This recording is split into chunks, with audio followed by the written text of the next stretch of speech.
Good evening, everybody. How are you guys doing tonight? Hello. So we're gonna get started. It's only 6:59. We'll actually give people one more minute to log on. If you guys do not know who I am, my name is Erica Davis. I'm the Vice President of the Common Square Neighborhood Council. I will be chairing this meeting. Cynthia will be out tonight. So thank you guys for all who's attending and who's on this Zoom. So tonight on the agenda, we have B3 and C11 police reports. Is someone from B3 on tonight? Hello. Yep, we can hear you. Are you? Oh, okay, great. So if you want to give us your update, please do. Yeah, sure. Thank you. Got 4 incidents to tell you about that have occurred in the C11 side of things, Codman Square. Now, the first is September 7th, 4:30 p.m. I know you've met on September 7th, but this report wasn't written yet. But members of the Youth Violence Strike Force stopped a motor vehicle at Washington Street and Wells Ave for having no brake lights. The driver's license was suspended, and beside him in a bag was 2 gun magazines, no guns, just the magazines, which were both loaded, one with 8 rounds and one with 10 rounds. The 20-year-old was arrested and placed under arrest for possession of ammunition and violation of the auto laws. Then on September 10th, 9:13 p.m., we got a call for a person with a gun inside of the smoke shop at 482 Washington Street. On arrival, a suspect and the store owner were outside. They had been arguing about prices on certain items when the female suspect pulled out a knife, not a firearm, but still she pulled out a knife and stated that she would just take the items. So she walked out the door. Officers recovered the items and a large knife from her. 27-year-old female from Canton. She was arrested and charged with armed robbery. Then finally, last 2 incidents occurred a couple hours apart on September 19th. First, at 6:50 p.m., a man walked into Rosario's Grocery at 760 Washington Street. The clerk recognized him as the same man that had robbed the place back in March, 6 months prior. So the clerk just left the store and called 911. The gentleman walked in, helped himself to the register, took $1,000 out of there, and then fled down towards Talbot Ave. Described as either a white male or a white Hispanic male in his 40s with a slim build and gray clothing. And finally, a couple hours later, on September 19th at 7:55 p.m., there was a call for a fight outside of Bullard Street address, which I know is not on you, but when officers arrived there, a car took off, and they gave out a description, and officers from the Youth Violence Strike Force spotted it in Codman Square and pulled it over at Lithgow and Talbot Ave. As a result of their investigation, they recovered 2 ghost guns. One was loaded with 15 rounds, and the second one was loaded with 10 rounds. 16 and a 23-year-old were both arrested and charged with possession of those firearms. And that is what I have for you on the C11 side of things. Thank you. Do we have someone on from B3? Why, yes, we do. I have impeccable timing. I just jumped on. Give me 2 seconds to put everything in order. But while I'm putting everything in order, what I can tell you is we are having our annual Halloween party. It's going to take place on the 27th. It's going to kick off somewhere around 5 p.m. It'll be in the B3 parking lot. And we're also going to be doing something in tandem with Chez Vu. I believe Chez Vu has a capacity of somewhere around 200 people. So if there's any spillover, we'll also be out in the parking lot as well. Of course, we're going to be giving away candy. It is Halloween after all. There's going to be some face painting. We actually have a teenage rap group. They're going to do a few songs. We're going to have a photo booth, game truck. So it's going to be a good time and everyone is welcome. Thank you. Right. And now that I have everything in order, everything just fresh off the press. So, for your catchment area within the last 30 days, there were 7 all other offenses, 1 aggravated assault, 1 larceny, all others, 1 weapons offense, 1 intimidation, 2 fraud calls, 2 simple assaults, and 1 vandalism. Now, there are 4 reports that I pulled out, and we'll start with the first one. About 12:25 p.m., officers responded to Tech Boston for a school safety specialist that was being assaulted with a fire extinguisher by a student. Upon arrival, officers were directed to an office where he met with officers that were already on scene. Student/suspect was there. The special education director was there as well, and the school counselor. Early on in the day, this is for the suspect, her unwillingness to follow instructions and be deliberate about displaying her defiance. While in class, the teacher denied her request for her friend to join in on her class because she did not belong there. Long story short, a verbal dispute ensued between the student and the teacher. The student threatened to punch the teacher in her, let's just say, you know, a word that you should never refer to as, you should never use to refer to a woman. And she went in the hall, caused a further commotion, turned over some desks, grabbed a fire extinguisher, and actually sprayed one of the teachers and the other staff that were trying to get her to de-escalate. On October 2nd, officers responded to a radio call for a vandalism report at 130 Almondine Street. The officer spoke with the victim, who stated that at approximately 5 p.m., her first floor neighbor called her to inform her that the chair on the back deck was on fire. Victim went to the porch where she observed the chair on fire. Victim was able to put out the fire. The officer on scene did observe a charred chair laying on the second floor porch. I bring this one up because, you know, obviously that's something dangerous for someone to do. They could have caused so many losses of life by setting a chair on fire in a triple decker that easily could have spread from one floor to the next. Around 6:45 p.m. on Friday, September 16th, an officer assigned to the front desk at District 11 took a walk-in harassment report for an incident that took place at 35 Torrey Street.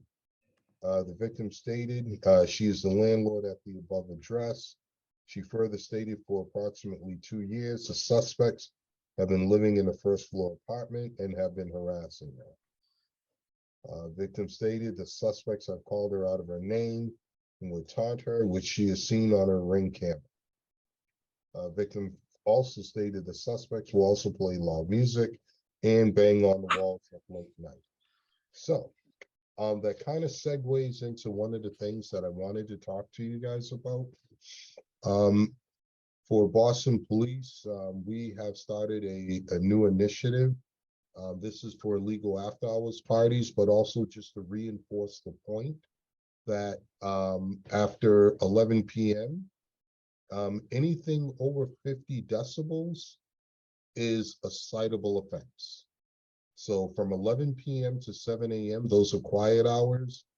And if you know of any illegal after-hour parties that are going on in your neighborhood, what you can do, you can call Area B3, you can call 911, you can call the Area B3 CSO office. We'll get you in contact with the sergeant detective and the 2 detectives that are tasked with going out and citing those houses. An illegal after hours party, there's 4 elements. It has to take place after 11 p.m. You have to charge admission. Alcohol is served, and it has to take place in a domicile. So sometimes on social media, you'll see someone saying, this party is coming up in this neighborhood. If you reach out and you call and ask to speak to the detectives, they will go out there and proactively shut it down before it happens. As you guys know, part of your catchment area covers C11. There was a house party where 2 people were shot and killed within the last 30 days. And the 3rd person was critically injured. And on the B3 side, we had an illegal after hours party where a young man was highly intoxicated, made some inappropriate gestures to a young lady. She told him pretty much to go on about his way. He got mad, smashed a beer bottle, and cut her face with the bottle. So those are the kind of things that go on at these after-hour parties. So, please, if you know anything, please be proactive, reach out and call us so we can go out there and take care of everything. And the 4th and final report was around 9:21 p.m. on Friday, September 23rd. Officers made an on-site firearm arrest in the area of 10 Dunbar Ave as part of an ongoing investigation. I won't go into too many details on that one. However, one of the suspects is well known to us. He lives in a household that has wreaked havoc in a particular neighborhood for the last few months. Quite a few shots fired calls have taken place within close proximity to that residence. However, the suspect was placed under arrest for delinquent to wit firearm without a license, delinquent to wit ammunition without an FID card, delinquent to wit firearm carried without a license loaded, and he was also arrested for trespassing as well. Wow. That's all I have for Area B3 for the last 30 days. However, in terms of public service announcements, a lot of people have Ring doorbells nowadays. If you are able to get footage of a crime that happened in front of your home on your Ring doorbell or any type of security system, you can reach out and contact the B3 detectives. What they will do is they will go to your service provider, especially if you're on the Ring Neighborhood Network app, and everyone should be, and they'll put in what's called a request for services. They will draw a circle around the area of the crime, and the company will reach out and contact all of the homeowners that are a part and parcel of the app, that have the app downloaded onto their phone. What you can do is you can upload the images or the video to the vendor. Once they have it, it's fully vetted, and then they will forward it. Then the detectives can retrieve it from the vendor. And the reason I bring that one up is that is a way for you to report a crime and remain totally anonymous. You will never have to appear in court if you do things that way. And I know that's one of the things that people are a little hesitant to report crimes because there's a fair reprisal from the suspects. This is a way where you can do it and you can remain totally anonymous. Does anyone have any questions for me? Yes, we have a question in the chat. What happens to people charged with gun possessions? Are they back out on the street again? Well, that one, so once we get them and once they're under arrest, it's all up to the judge to decide whether or not that person is, whether or not if they're gonna have a dangerous hearing, dangerousness hearing, to see whether or not if they should be released back into the community. What I can tell you based on my personal experience, as I have made these arrests or I've assisted on these type of arrests, there are too many people out walking amongst us that have previous firearm charges and they are awaiting their day in court. But that has to do with the actual judges that make that decision. Okay, we have another hand up. Marilyn. Go ahead. Hi, how are you? Good, you. Good. Officer Harris, I have a question, a concern that just makes me angry, and I'm sure everybody else too. So I know that some time ago there was an arrest of this poet person, right, who's going around defacing properties and what have you. Now it's like all over like mailboxes and stuff. And I know, isn't that like a federal crime to kind of deface a postal box or something? But you know, there's like these tags all over like the buildings and what have you. So I want to know like what we can do and what are the police doing, given I think Cambridge had made the arrest of this person when he went over to Cambridge trying to do that same mess, right? And he was locked up for a while. And I know that they were talking about like all these charges because of the amount of money that it would cost to clean it up, but that he incurred in defacing all these properties. So is anything being done? Because it's not just like B3, C11, it's just like all over. So Marilyn, what I can tell you is I've brought this up on many occasions. You see it all throughout the city. I was driving through the Arboretum the other day, and someone sprayed. There's even spray paint over there. There's graffiti over there now. So I'm hoping that they bring back a program that Mayor Walsh had that was called Graffiti Busters. You know, they would actually go out and they would remove graffiti. Now on private residences, it's up to the homeowner or the management association to remove the graffiti. But I think, you know, to me, that's a broken windows type of thing. And what I mean by that, if we don't do anything about that, something worse will come, because now we're complacent. You see graffiti everywhere, and that's something that I bring up, you know, to all of the politicians. You know, hopefully some of them may actually jump in on this one and they can hear you guys' concerns about all of the graffiti that you see all over the place. You know, something needs to be done, you know, to beautify the city. If something isn't done, then, you know, people are going to imitate it because they're going to feel as though no one cares about the property. I don't know if that was my cue, Oh, but Senator Holmes, get him. Well, state rep, get him.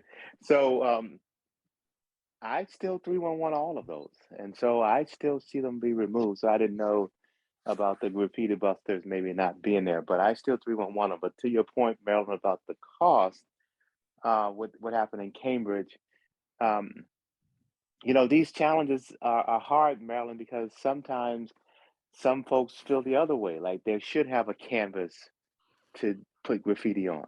And so as we talk about even the Norfolk Bridge now, some of the conversation that's been, we went and cleaned all the graffiti off the Norfolk Bridge and then it got tagged right away. And one of the answers was, well, we should have had a canvas for them to be able to write on. So I say, Marilyn, let us continue to call 311. But the other side of this is, do we really want graffiti to be something that someone picks up a felony on? And so trying to balance it, Marilyn. So 311, it should get rid of it. I don't know. I didn't realize graffiti busters had gone away. Thank Thank you. you.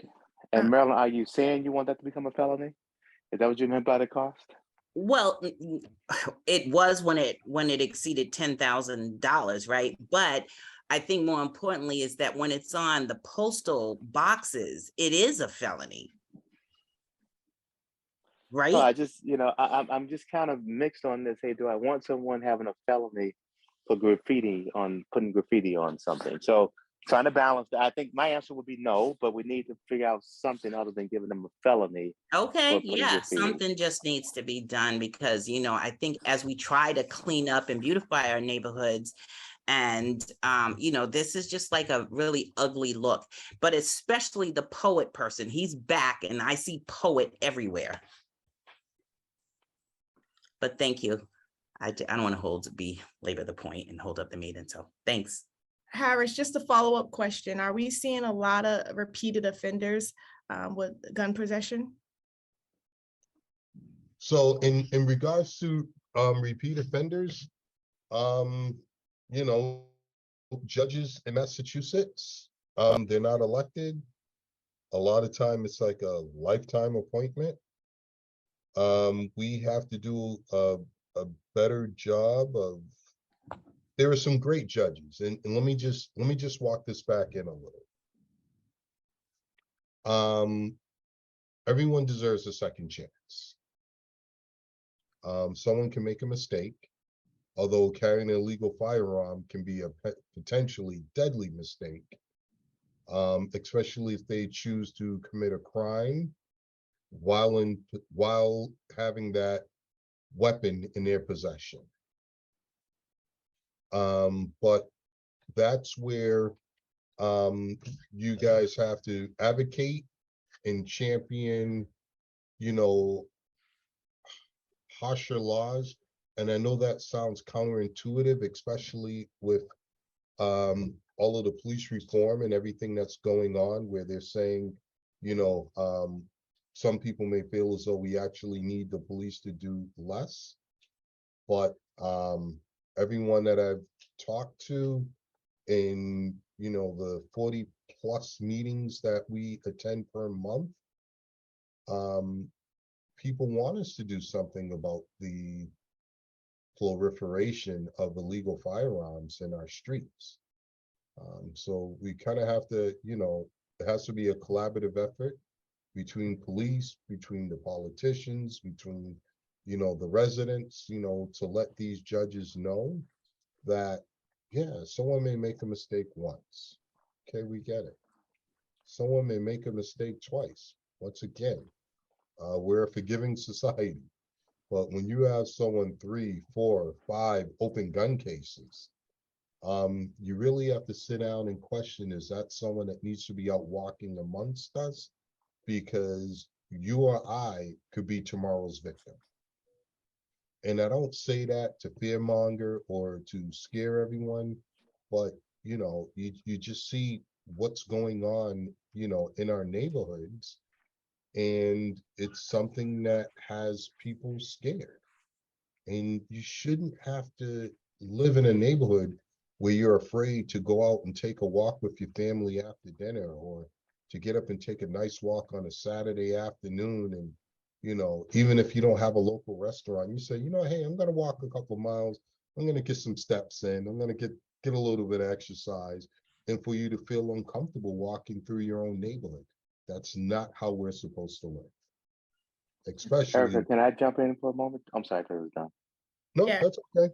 And I got a follow-up. I have a question too. So go ahead, Russell. So can I say I teach at the prisons every Tuesday, and I was there yesterday again. And someone in prison said to me, why is it that we make our possession of guns such a harsh thing in Massachusetts that you're going to automatically get 18 months to a year, whatever, right? And I said to him exactly what Officer Harris just said. I said, there are a lot of things I can advocate for police reform, but the one thing that I have never heard in the neighborhood is the gun. I can't. I said, and Officer Harris is right. I go to an awful lot of meetings, and we are okay with, like, hey, let's decriminalize marijuana, we don't want the marijuana shops in our neighborhood, but let's decriminalize it.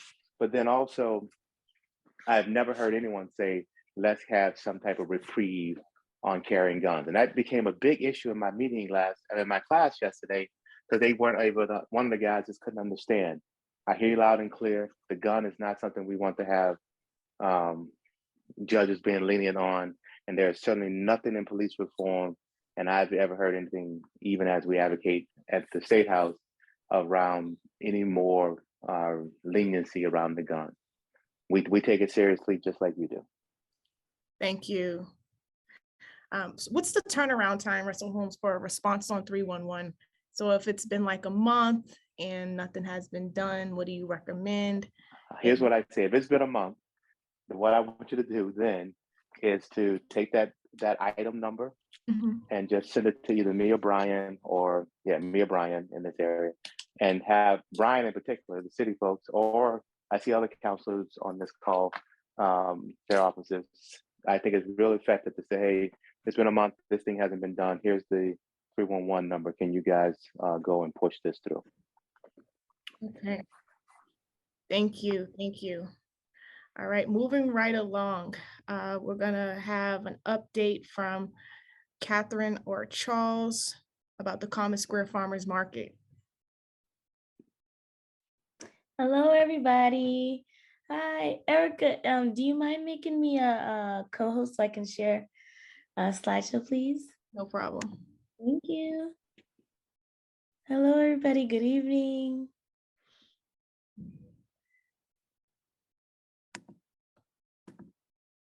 Okay, your co-host. Co-host. Okay, let's see. This will stop. Okay.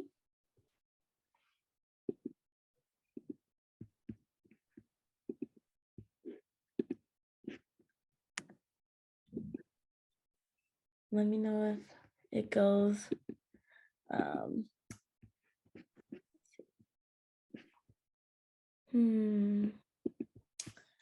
I don't think it's gonna go. Let me try again, just one more time. If not, then I'll just speak.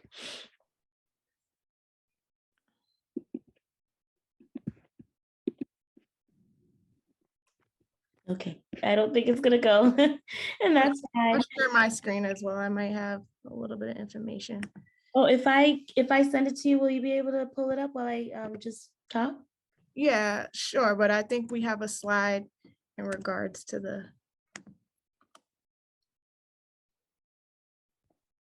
That's fine. That's fine. That's okay.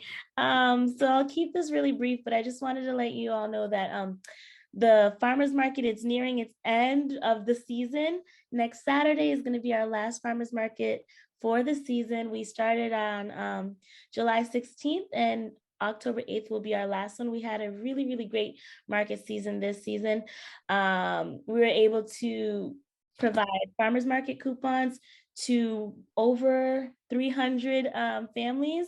And I think this year has been a blessing to the families. The families seemed really happy because we were able to provide $25 so that they're able to shop at the market. This year we had our tried and true farmers from Riverdale, Her Farm, Oasis on Balloon, but we also invited some new vendors. Savinore's Meats was a big hit this year. They are top-notch meats, actually Julia Child's favorite meats. And we were able to bring that to the market, to bring steaks, crab cakes, salmon, chicken wings, burgers, just delicious fresh meats to the market. And that was a really, really big hit. We were able to also partner with some chefs. We have Chef Gates. That's a picture of him, who did a few demonstrations at the market just to teach us how to cook healthy meals. This is him actually showing us how to make a watermelon cake, and that was really fun. We're able to partnership with Thumbprint Cares and Codman Square Health Center and Four Corners to provide some really great resources to the community. And I just want to invite you all to join us on our last market at 11 a.m. to 2 p.m. this Saturday. Come and say thank you to the farmers and just hang out with the community. Thank you, Catherine. Oh, also one last thing. Can I say one last thing? Sorry. If you know anybody who wants to join us next season, feel free to email us and let us know that way. I can put it in the chat as well. Thank you. Thank you.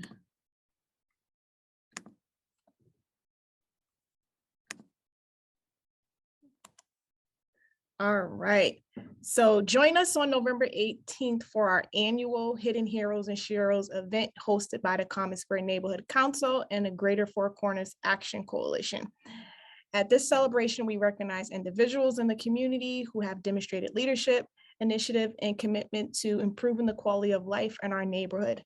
The event will take place on Friday, November 18th, 2022 from 6 to 8:30 p.m. in the Black Box Theater at Common Square Academy. Here is the link. I'll drop it in the chat. So if you haven't been to Hidden Heroes or Sheroes before in the past, it's an amazing event. There's if you look at the slide that's presented, those are the individuals that are going to be awarded.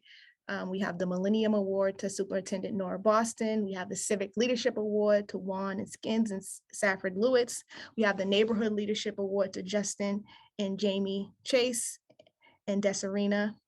We have the Youth Leadership Award to Safina and James. So please come out. It's an annual event. For the last few years, it was Zoom. It was on Zoom. Now we're going to be in person at the Black Box. And the Black Box is located in Common Square at 4 Epping Street in Dorchester, Mass. 02124. Everybody. So yeah, we're looking still for sponsorship opportunities. So if anybody knows an organization that we should reach out to, please let us know. We have a running list of the organizations that have donated in the past. We're asking for to sponsor a full tables of $500 sponsorship. The tickets are $40 a piece. We're also doing ads for the program booklet. Ads are $200 for a full page ad, $100 for a half page, and $50 for a quarter page, and then $25 for an eighth. So really, I mean, there's a wide range that if people are comfortable donating, that they can either do a small ad up to all the way to a table.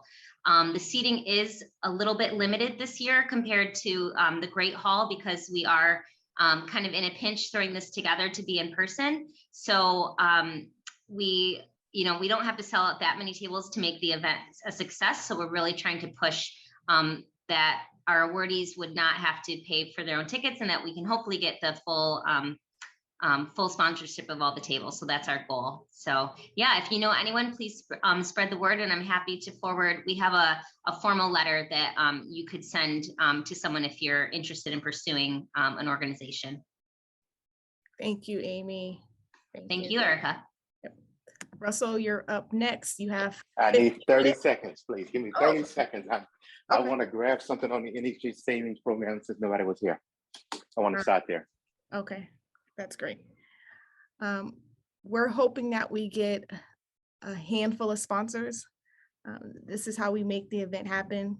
We do give out scholarships to youth. We do it every year. So know that your money's going to a good cause.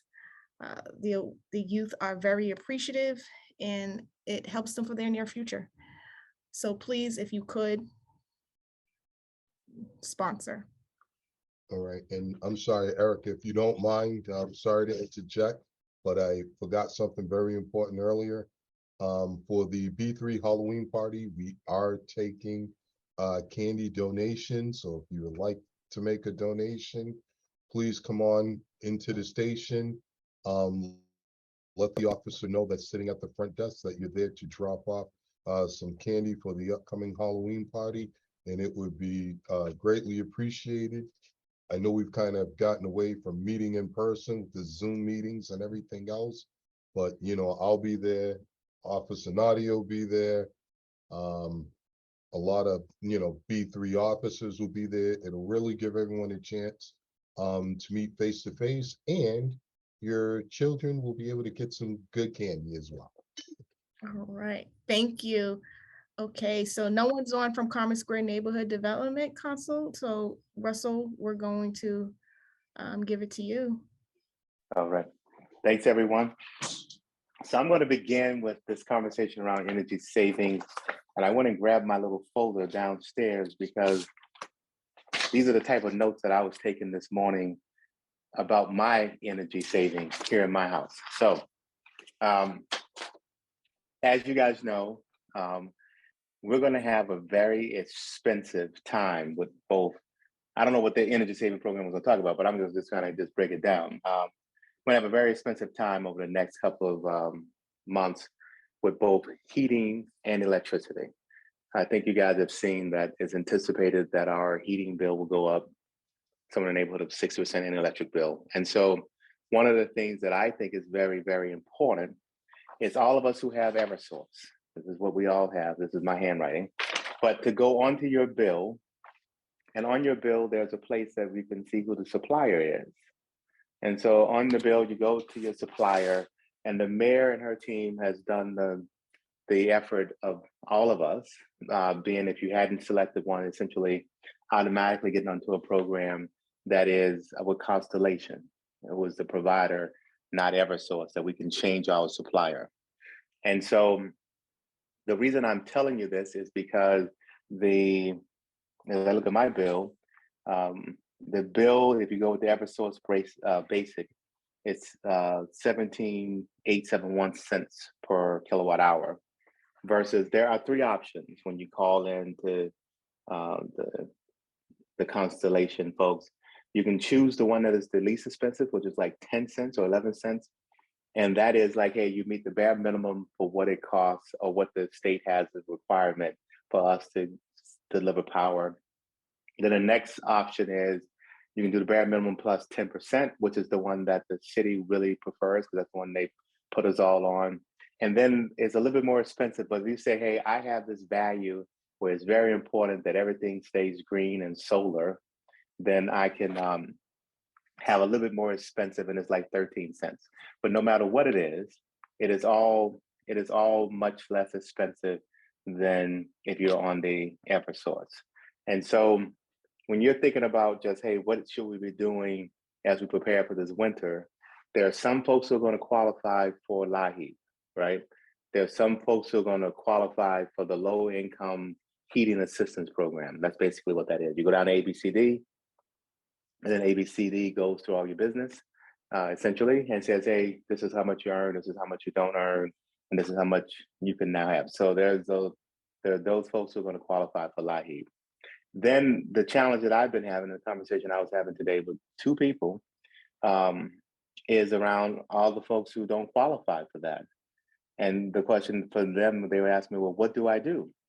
And so one of the things I was saying is, one, we have to just consciously this winter be much more cognizant. We can't just go to our heats and just crank them up to 72, 74 when we get a little chilly. We just can't do it this year. It's just really not affordable. And so we have to crank it down a little bit, 66, 68. The other thing you can do is, of course, on the electrical piece, particularly if you have nothing but electrical heat, some of us do, go and make sure you're getting, like today they asked me, they said, hey, which one do you want to be on? And I said, well, I really would like to be totally green.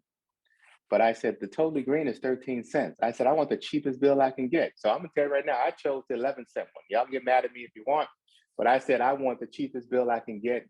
And I have all these great wishes to be totally green, but I want, my bill to be low. So you can make those choices there. And then the other thing that maybe the folks from the energy program was going to talk about is everyone qualifies for Mass Save. And so you should definitely call the Mass Save folks and make sure that you look at, can you get more insulation in the house? Can you get the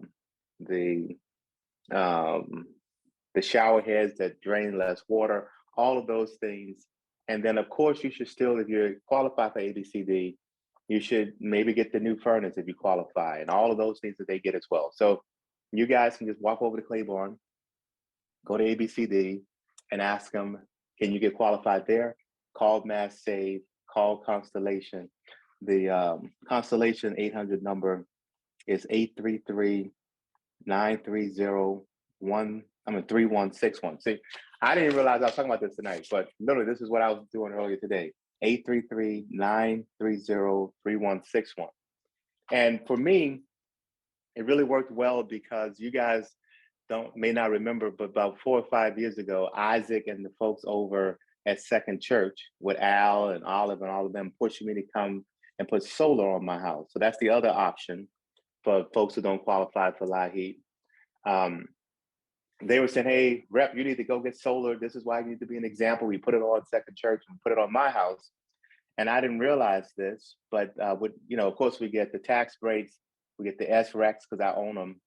And then thankfully, I was able to pay them all off. And so I have not literally had an electric bill in my home, and I saw it today, since 2018. But what also happens with the electric bill with net metering, if you can afford it to get them up there and pay for it, I had a credit. I had an $1,100 credit on my electrical bill. That's what kind of drove this, because my wife and I, we own another property, and I had a bill over there, and they allowed you to do a one-time credit. So I literally was able to take the $1,100 that I had just been accumulating over the years and put that on my other property. And so literally I was able to take the $1,100 and say, hey, put the credit on the rental property because those folks are going to use it no matter what. And even though I have the solar, and now not only could I do the one-time credit, but you can also take it so that if I do have net metering credits in the future, I can apply them to that house as well. So I applied the long-term credit to one floor as a multifamily, and I applied the monthly credits to the other floor. So those are the types of things that we can do, I think, to try to save money. Those are things that came to mind just for me, and I'm hoping some of those ideas will resonate with you. That wasn't what I came to talk about, but let's do everything we can in this moment to save as much money we can with electrical and heat. Any questions on any of those? I know I just said something, but I know I still got a few more minutes. Don't be yelling at me yet. Hey, Rev Holmes. Today I tried to order some. We still have oil heat, right? So I tried to order some oil. Actually, I did it a couple of days ago. They told me they wouldn't be able to deliver until Friday. Today I get a call and telling me they were going to refund my money because the grid was down. So nobody was getting oil at all. And we had to try it again next week. So I'm just like, what's really going on with that? Do you know anything about that? I don't know anything about you not being able, the grid being down. Now, yeah, but he said nobody was able to get oil, and we're going back and forth about the solar thing, but I'm not convinced yet because our house is old. Let me just tell you, house old or new, Maryland, I'm telling you, I can go to my Eversource right now bill that I plug them all in. I have not had electrical bill since Isaac put those things on my building, on my house. I didn't realize that. Literally, I had forgot who even my electrical company was until we just bought the other new property. I had forgotten even who Eversource was. And so you get the tax credit for putting them on the roof. We get 10 years of SRECs, meaning they give us money back and they literally just deposit money into my account. Like every quarter I get like $200 or $300, right? And like I told you today, I had $1,000 of net metering credits that I also put on the house. So when we paid 20 grand for all the things on the house, I think we've gotten the last 4 or 5 years, at least 6 grand, at least 8 grand of it back. And that's 8 grand literally came back to me without even the consideration that I have not had an electrical bill also in 4 years. So what is that worth? I think you should strongly consider it. Not that I came here to say solar, but Isaac and all the folks at Second Church convinced me to do it. And now as electrical bills go crazy, it has been absolutely worth it. Okay, still a consideration. Thanks. Okay, I got you. Can I ask a question? Sure. 2 reasons. With the solar, you have to have a single family home, or you could have a 3-family home. If you own the 3-family, you can go on the 3-family. But it could go on the 3-family. I live in the middle, so the top floor is rented out. How will I benefit? You own the home, you're saying, correct? Yes. Yeah, and so the way it works in the single family now is obviously the cords and the wires come into my unit. I'm not an expert on this, but I'm assuming they could also have those cords and wire coming to your unit as well. Okay. All right. So two things. All right, if I can get their number and also the number for Constello, I think that's the place. Constellation. Yes, so the Constellation number that I called today was, and I saw it was put in the chat, but it's 833-930-3161. And you may not need to call them. If you look at that Eversource bill, and it's the name under supplier. If the name under supplier already is the city and Constellation, then you won't need to even call them. You already have the better rate. Oh, okay. All right. Good to know. All right. So the first place to start is to look at the Eversource bill. Mhm. And then from there, you can decide. Like the house that I purchased, they were going to put me on the 11-cent rate, right? No problem.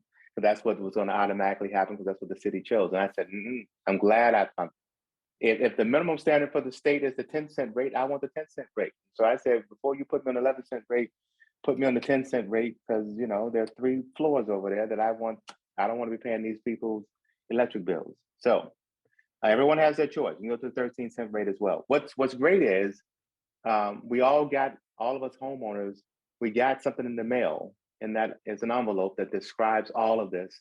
And that's what triggered me to make sure I looked at every bill, because I actually didn't have the supplier I wanted on my own home, because I had gone to Home Depot or something years and years ago, and I had NRG, and it hadn't even mattered to me who the supplier was, because I actually hadn't had a bill in 5 years. And so then I looked and I said, who are these people? And then I remembered. And so that was my trigger to say, I better go check all of these to make sure it happens. You're absolutely right. I experienced the same thing because someone at Home Depot, they offered me this service and I accepted it, and I found out as recent as last week, so your information is very good for me, that I had them all the time, and with Eversource, my bill would have been cheaper than being with them. Yeah. So I had that taken care of. Excellent. Thank you. Okay, and do you have the solar number? So the solar's harder. So I'm gonna put some people on the spot because I'm gonna get myself a little bit in trouble. So when it was right across the street and Al and Second Church was working with me, they came over and did it on my house. Isaac and that group doesn't do it anymore for individual houses anymore. So I don't have a good solar supplier. Not that I should be out marketing solar suppliers, but several people have asked me, like, who's the solar person? And I've asked Isaac, and Isaac then sent me a couple of names. And so I can send those names because Isaac did a little like, hey, here's some good people who might be able to do it. I can send that to Cynthia because I can find that email, because I was getting so many people asking me.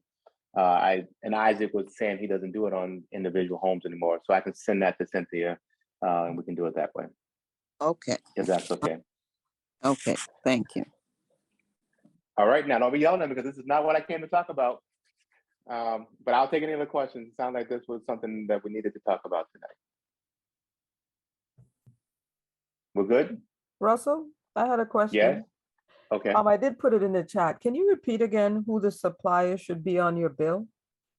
Sure. So here's how about I do this as well. See, Mike knows everything. He keeps answering all the questions. But if you go to energyswitchma.gov, if you go to that website, energyswitchma.gov, you then put home to check that you want to do it for your home. I put 02126. And then it's like you can go start shopping, and it literally will list all of the different suppliers here in the area that you can switch to. And so you'll then be able to see, let's say how you pronounce their name. Because I didn't care what the name was, quite frankly. I was like, that's who I want because that's the one. It'll show you all the providers, and the name of it, how you pronounce it is it's not here. It's Constelletto, maybe, I think is how you pronounce it. Let's see. But there, I can give you the number. The number is 833-930-3161. And then you just say you want the City of Boston aggregate program And then they give you the choices. One aggregate program is 10 cents at 10.771 cents per kilowatt hour. One aggregate program is 11 point, which is the one that the city chose, 11.61 per kilowatt hour. And the last one is 13.858. I'm just reading right off the screen where I just went to that. Is so I don't have any secrets here, is 13.858. And the 13.858 is, hey, I'm super green. I want to be, energy conscious and environmental conscious. The one that the city chose is 11.61. Hey, I want to be somewhat energy conscious, but I also want to be price conscious. Or you can be like me. No, if that's the minimum standard that the state requires, give me my 10.771. That's the one that I chose. So you can yell at me, like I said, but the name of the company is Constellation, Constellation.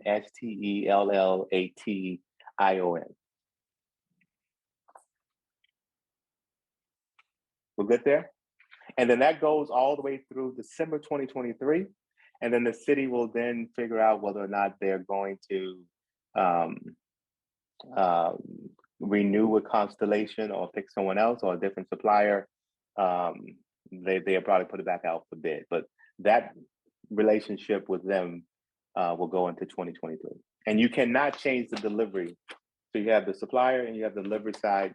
You cannot change the delivery side. We're good? Thank you. All right, I'm going to stop. And I didn't realize that I was going to get this many questions on something I didn't mean to talk about.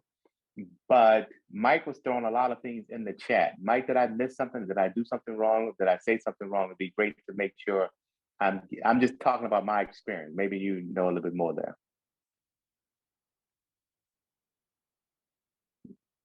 Okay. All right. Mike says I'm 100% correct. I went through, and I was 100% correct because I went through my own experience. All right. Can I just have a few minutes? Okay. There are a couple things I did want to talk about. And I'll just go through them because of the fact that it's over. I passed my time. Again, I said to you guys, and I want to say to you again, do not let the mayor, the governor, me, or anyone else tell you we don't have any money. We have money. We, again, in the state, I want to talk about this because I need to make sure everyone does their taxes. We had come up with this idea for what we're going to do for what we call an economic development bill. Just know almost every time it's going to be an election year, all the state reps, the state senators, we say, hey, we need to make sure that we're driving this economy and making sure that as we're being elected, let's talk straight about it, that we're showing the strength of this Commonwealth. And so we had this great idea. We're going to lower some taxes. We're going to send checks out to moderate income people. We know inflation and all of this other stuff.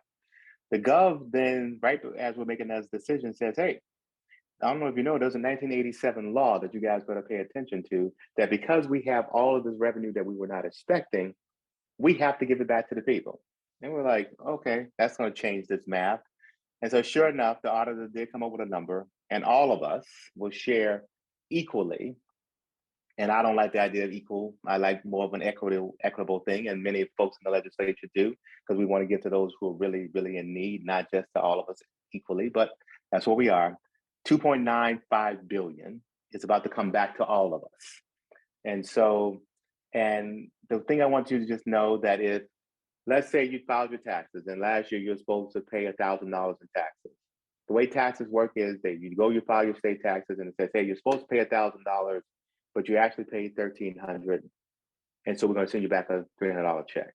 So even though you may have gotten a return last year from your state taxes, that's because you had overpaid, not because you paid no state taxes.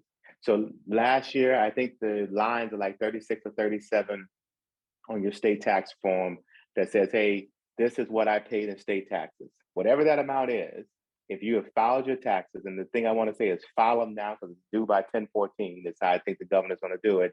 If anyone who's filed their taxes by 10/14, you should then get 13% back of whatever you paid. That's what the number they said when they're doing the calculation. So if you paid $1,000, you're going to get about $130 back.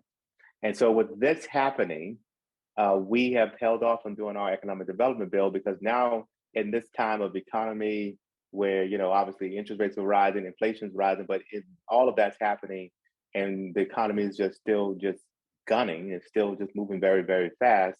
we're going to now put another $3 billion in this economy. We in the legislature get a little worried because of the fact that what we're trying to do, or what the Federal Reserve is trying to do, is trying to slow down this economy. So you put another $3 billion in and people go spend more and more, that speeds up the economy. So we're going back and forth in the legislature about what should we do. I think there are some things we should do long-term around estate taxes, but more to come. That was one thing. So that's coming. The other thing I'll just end with is there are 4 questions on our ballot in November. You'll be seeing commercials on question 2. I've seen those, haven't seen much on question 3, but the 2 that are going to see the most amount of conversation is question 1 and question 4. Question 1 is what we call the fair share amendment. We've had many questions about whether or not we should tax those who make more than earn more than $1 million, earn more than $1 million a year. That's very different than folks who work more than $1 million. The way a question gets on the ballot and the way this did is to change the Constitution. You must pass it in 2 legislative sessions. So we did that, and then we did that to get this in front of you. We did it, and then the Supreme Judicial Court the first time said, the way you crafted this bill, and I'll finish in 2 minutes, the way you crafted this bill is inappropriate because you guys are going to take this money, you can do anything with it. And so then we said, okay, we're going to recraft the language, and we can only put it towards education, and we can only put it towards transportation. And the SJC said at that time, yes, you crafted in enough language. So if the numbers are correct, we believe we're going to get about $2 billion a year that can only be allocated to education and transportation. The vote is on us come November of basically those who earn, not work, earn at least $1 million in a year will be taxed only of that money above $1 million, an extra 4%. The second question is around driver's license. I shouldn't say, let me get that right. The second question I want to discuss is question number 4, which is around driver's license. When we passed the police reform bill, one of the biggest things that we were saying is, what about, in the Black and Latino caucus, what about those who are undocumented? That's how many folks are still engaging police in community, because of undocumented folks getting pulled over because of driver's license. I know I had this conversation before, but now it is now back in front of us. We in the legislature, the governor didn't want to sign it. The caucus then went to the speaker, and the Senate president said, we believe this is most important to the Black and Latino caucus. We passed it. We passed it over 2/3, override the governor's veto. And now the Republicans said, hey, y'all might have done all this stuff in this state, but we still believe you should not have a driver's license if you're undocumented. That vote is going to be close. I believe the millionaires' vote is going to be one that's going to be overwhelmingly won because none of us make $1 million, and we say, hey, tax the rich, no problem. I think that's going to probably come down 75-25, 80-20. The vote that's going to be tight is, do we believe as a society that those who are undocumented should have a driver's license? I strongly believe that. And I'm hoping you do too, because many of us in the city feel like, hey, we have lots of friends and family who are here undocumented. Of course, they should be able to drive to work and take their kids to school, or take, whatever happens. And they shouldn't be doing that on the down low. That vote is important because that's not what many other people in this state feel. And so I'm hoping everyone shows up, particularly around question 1 and question 4. 2 is around dental things. Read the red book when you get it to actually understand all 4 questions. And I'll take any questions if anyone has any. Question. This is Lorna. When will we be getting that rebate, that money back for taxes? We are trying our best to get it to you before Christmas. Okay. Thank you.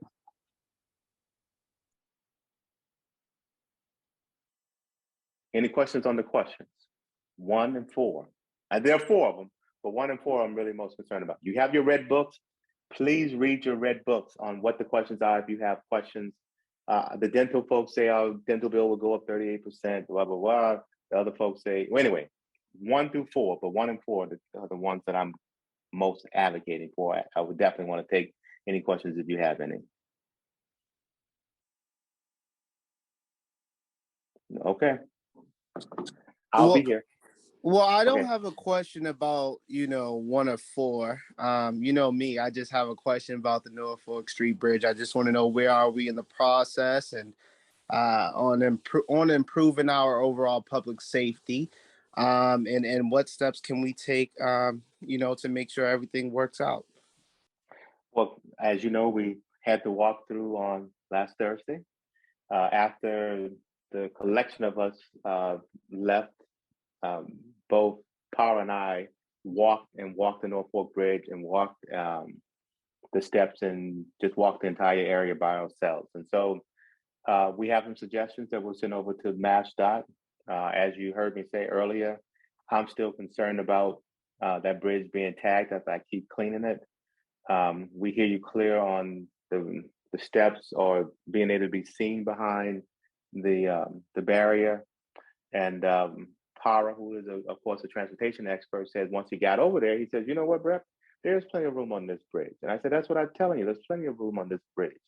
If we put up some Jersey barriers, people have plenty of space to walk and be seen." So we are going to give a couple of options over to MassDOT with the city, with Power and his team helping me come up with some ideas, because the concern becomes if we try to raise the walkway, if we put metal there, if we put wood there, if we put more cement there, it gets heavy. All those types of things of adding load. I still think the option should be on the inside after continuing to look at it. And so we'll see what the MassDOT people say back to that.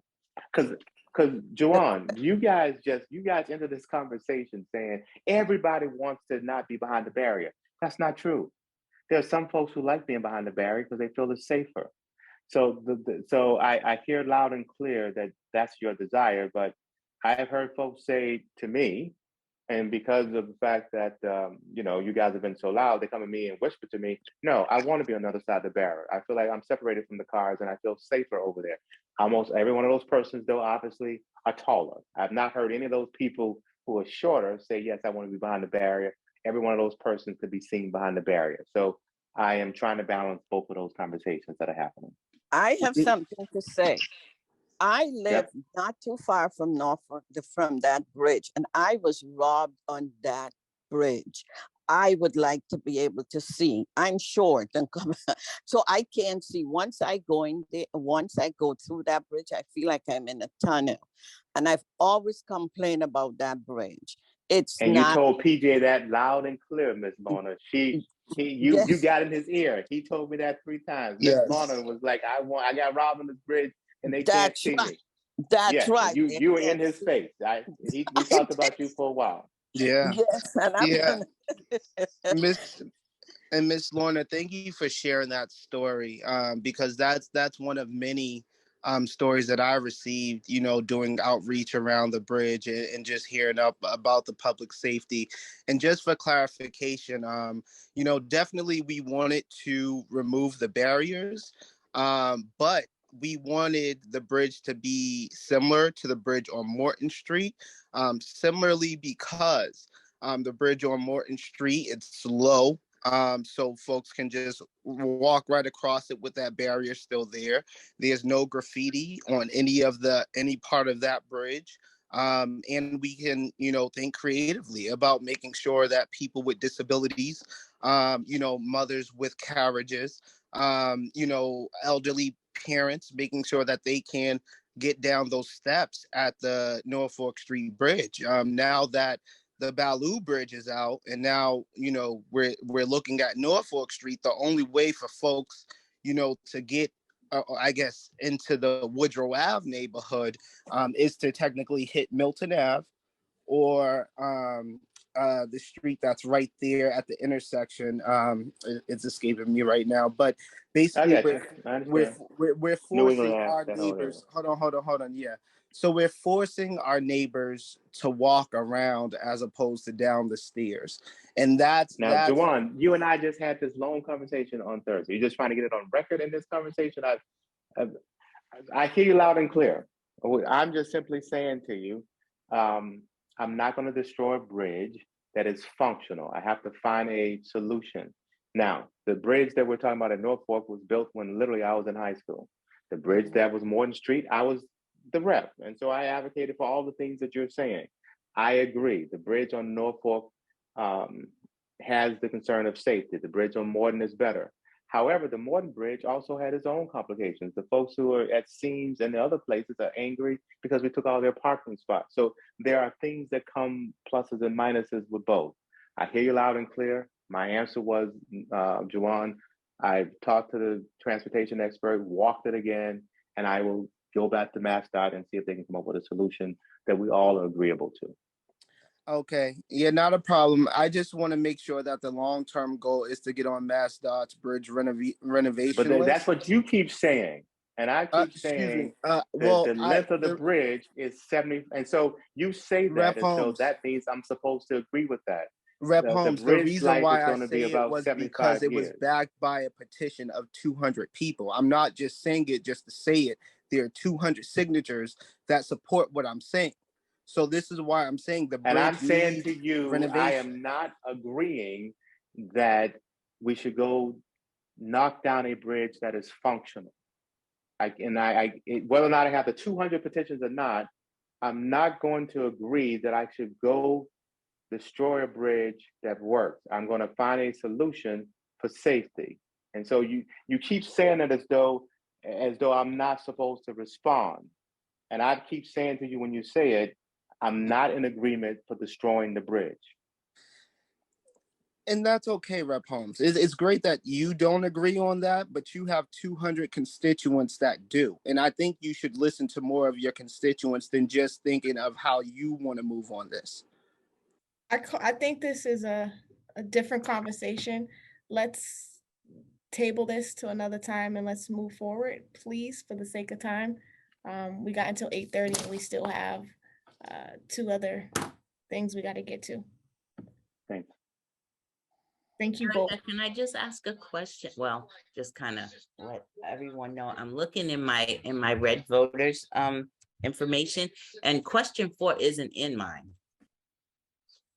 Okay. Okay, just letting you know. So in the mailer that was mailed out in the red book, question 4 is not there?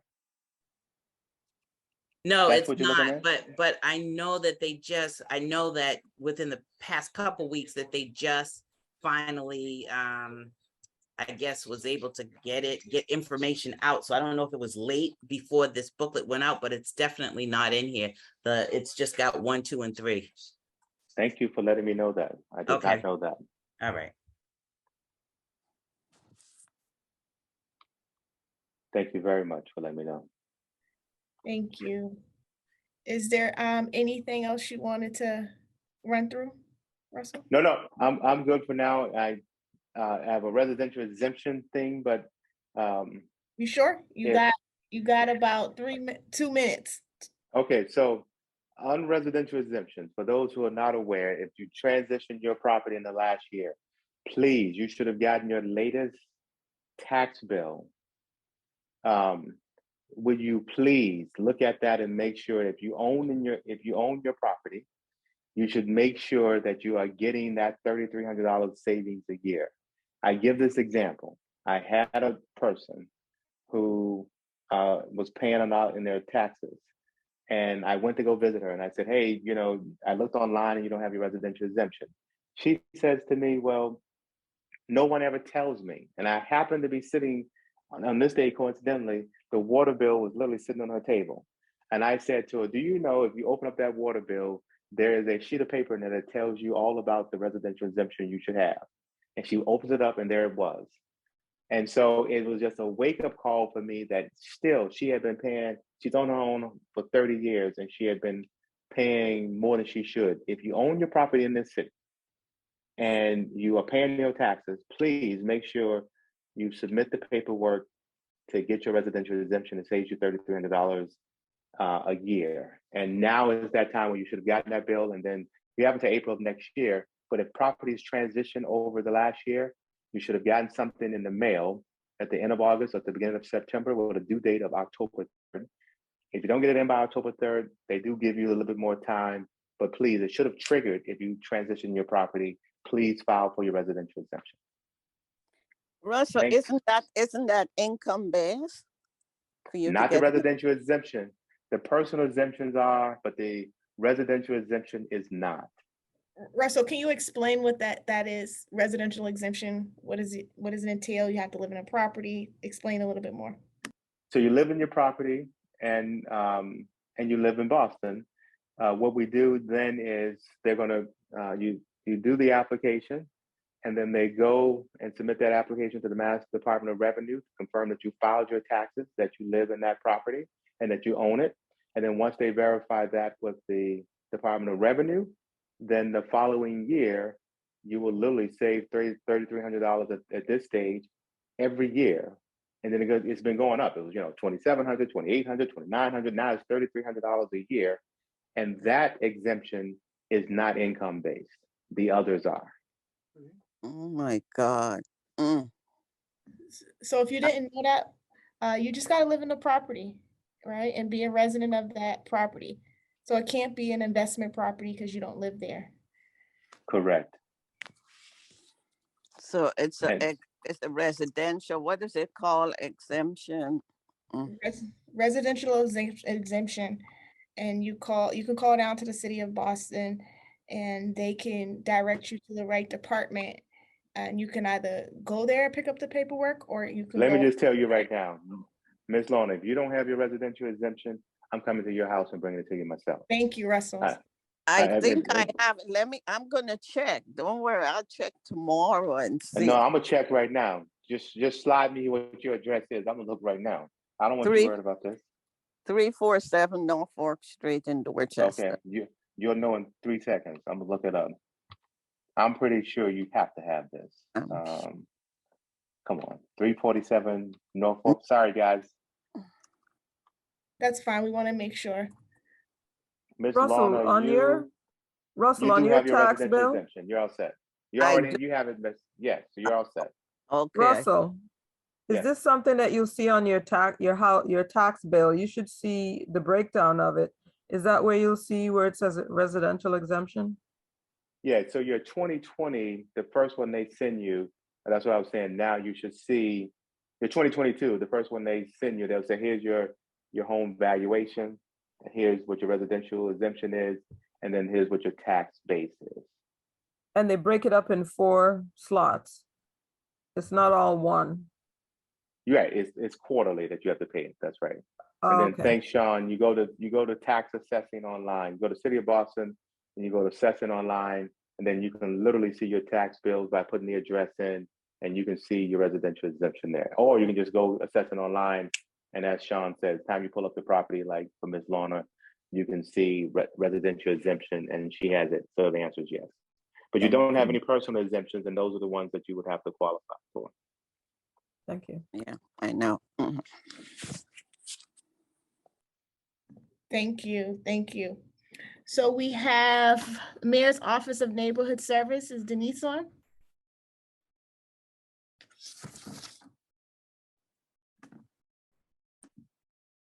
I think she's on vacation.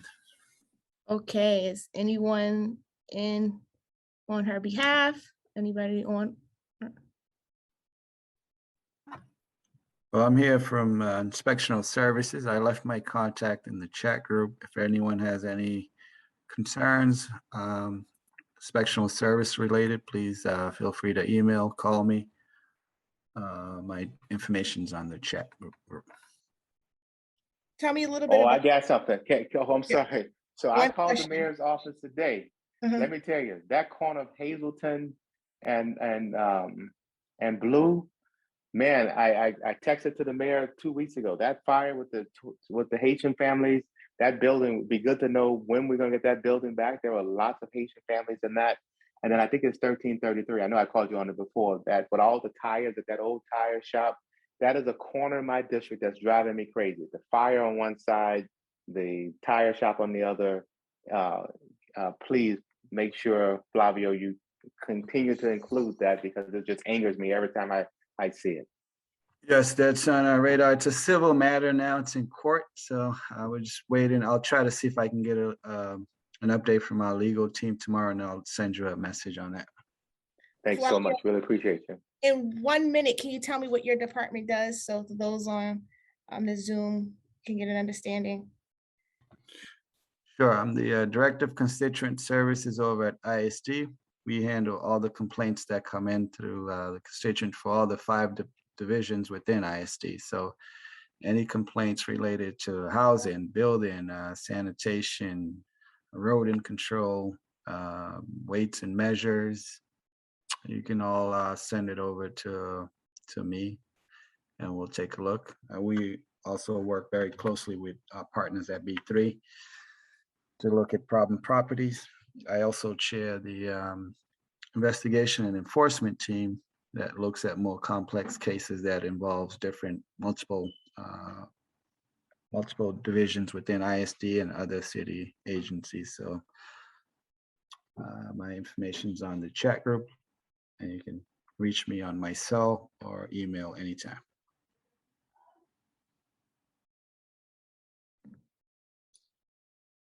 Any questions, any comments? Anyone want to ask Flavio something before we move to the next?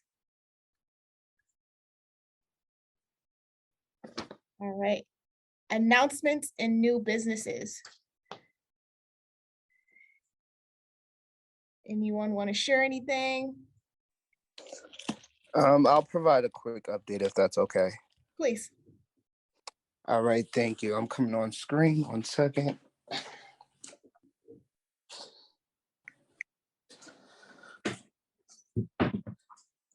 All right, good evening, Codman Square neighbors. I hope all is well and that you all are staying safe. My name is Jawan Skeens. I am the director for Redefining Our Community Neighborhood Association Life Skills Training and Wellness Center. I'm just reaching out with 2 updates. One being that, I manage the Norfolk Street Bridge and the Facebook page, so I will keep you guys updated on making sure that there are improvements to our public safety. And the second thing is, the Life Skills Training and Wellness Center at Codman Square Neighborhood Council serves as a community supportive stakeholder in building generational wealth and wellness for years to come. So I will continue to keep reaching out and updating you neighbors on how soon we can get that start date started with each other. So I just want to say thank you to the Codman Square Council, and I look forward to providing more updates next month. Thank you. Thank you. Anyone else?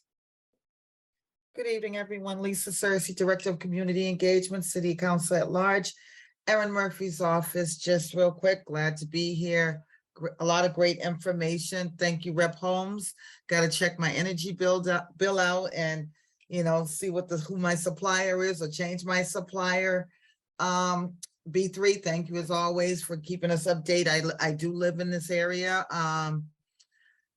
And just real quick, I put some information in the chat regarding our contact information. Please contact our office with any issues and concerns. And as far as the 311 tickets, make sure you keep a ticket number, which is your reference number, because if you don't have it, it's like the call didn't happen. And then also you can dial the 311 app. And as far as the turnaround, if you call 617-635-3115, that's City Council at Large, Erin Murphy's office, the turnaround's not a month. Thank you. Have a great evening. It's less than a month. Thank you. I have a question for Flavio, I guess. Flavio, do you know when the little pamphlets that have all of the city services and the contact numbers are going to be available for constituents?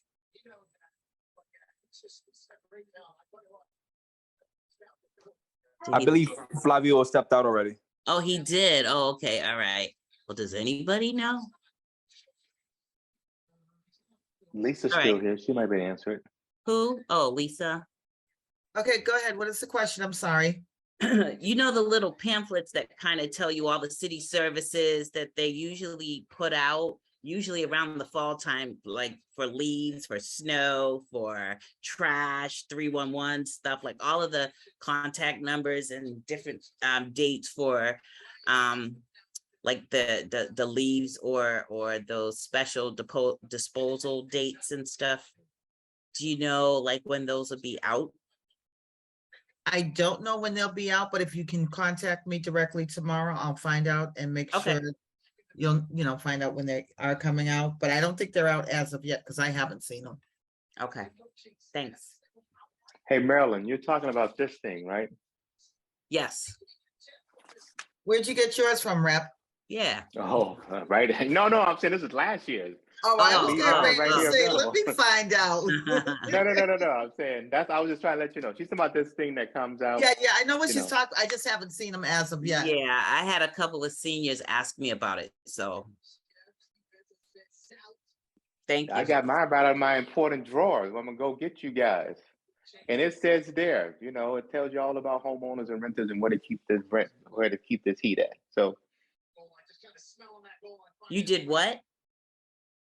no, I was saying last year's tells you what to do at 68 and 64 and when the renters have to have the heat on and all of that and what's required for what date, all of that. Just, Yeah, I was just it's saying. a really good pamphlet. So, yeah, I'm just like, I just want to know when it comes out so I can distribute them. Thanks. Any more announcements or any new businesses?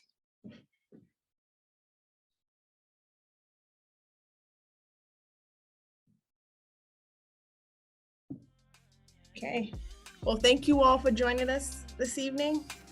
Everyone have a great night. Thank you, Erica. Good job. Thank you. Thank you. Good night. Great job. Thanks, everyone. Have a good night. Thanks. Yeah. Good night. Good night. Take care, guys. Thank you.